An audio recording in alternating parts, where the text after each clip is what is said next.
Bonjour à tous. Donc, toujours sur la lecture des aigles de Siziazike. Et là, j'ai un petit détail, entre guillemets, qui va pour vous permettre, dans votre vie personnelle et par rapport à vos lectures, de pouvoir être d'autant mieux dans la compréhension du texte de Siziazike et de cerner nombre de choses qui vous arrivent. Il s'avère que Siziazike, de par son atavisme familial, le père légionnaire albanais, la mère gréco-libanaise, gène de voyageurs et gène de guerrier d'un côté, s'est retrouvé donc avec des prédispositions qui ont pu s'exprimer, chose que je vous ai dit à plusieurs reprises. Mais petit détail qui fait entre guillemets la différence, c'est que lorsque ça s'est exprimé, lorsque les prédispositions ont pu s'exprimer, il a pu, entre guillemets, à la différence de bon nombre de gens, être en mesure de raisonner par lui-même. Certes, le circuit de la récompense a été affecté dès le plus jeune âge, car le père fumait le cannabis, et compte tenu du fait qu'il est né au Maroc en 1949, fumée de cigarettes et j'en passe, les gens, entre guillemets, les interdictions que nous vivons actuellement en 2024 n'étaient pas présentes. Donc, pardonnez-moi, le réseau, excusez-moi, pour faire simple, au niveau hormonal, ça a été extrêmement atteint. Il y a eu un débalancement dès le plus jeune âge. Mais, chose à savoir, ça l'a amené à avoir un comportement assez spécifique qui fait que la fréquentation des gens qui sont à la marge et qui sont, entre guillemets, addicts ou qui ont des comportements comme déviants a été conséquente à cause, pardonnez-moi, de l'enfance, entre guillemets, marocaine, entre autres, et aussi de par le fait que son père fumait. Mais, petite chose que je vais vous dire, c'est une chose que je viens de percevoir grâce à la lecture du texte. Il faut comprendre que neurophysiologiquement, vous avez ce qu'on appelle un débalancement qui se fait entre la sérotonine et la noradrénaline. En un mot, lorsque vous fréquentez les gens, il y a une espèce de mimétisme qui se fait, volontairement ou involontairement. Et dans le cas de Siziazike, le fait de fréquenter, entre guillemets, en tout cas, de fréquenter des gens à la marge, et donc des gens qui étaient dans la fumée de cigarette et autres, fait que il s'est retrouvé, comment on veut dire, il s'est retrouvé avec un entretien du comportement d'addict, un entretien de l'impulsivité.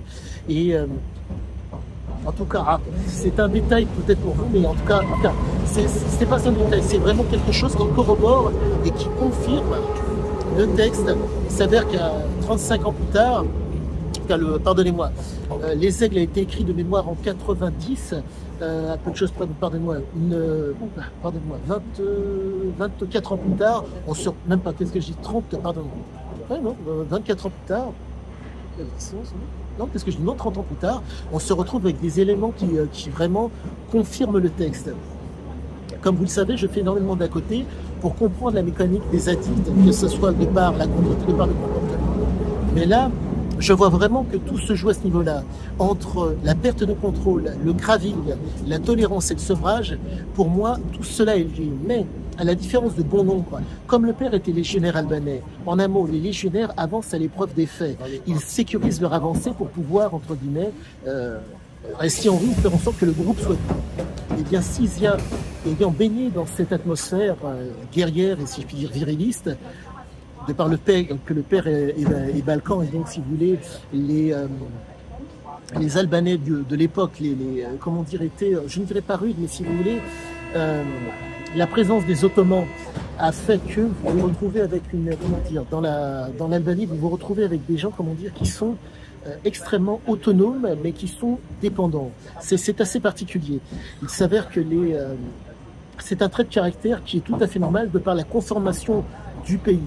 Comme vous le savez, je dois normalement y aller. J'espère pouvoir y aller prochainement pour pouvoir confirmer ce que j'avance. Mais au-delà de ça, c'est vraiment la stimulation du circuit, quoique le débalancement de la sérotonine et de la noradrénaline, en un mot, le fait qu'il soit addict, qui a fait que au niveau de la mémoire et au niveau au niveau de la mémoire et au niveau de l'émotionnel, ça agissait, comment dire, il était comme ça.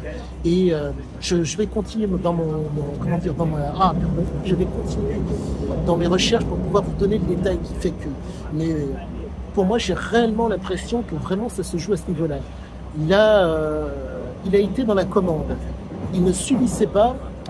Il était susceptible d'abandonner quand sa liberté de penser et sa liberté de se mouvoir était en jeu. Et vraiment, tout a l'air de se tenir. C'est vraiment très très spécial. Quoi qu'il en soit, je continue sur ma lancée. À tous et toutes, à bientôt. Le fameux pouce et abonnez-vous si vous le souhaitez.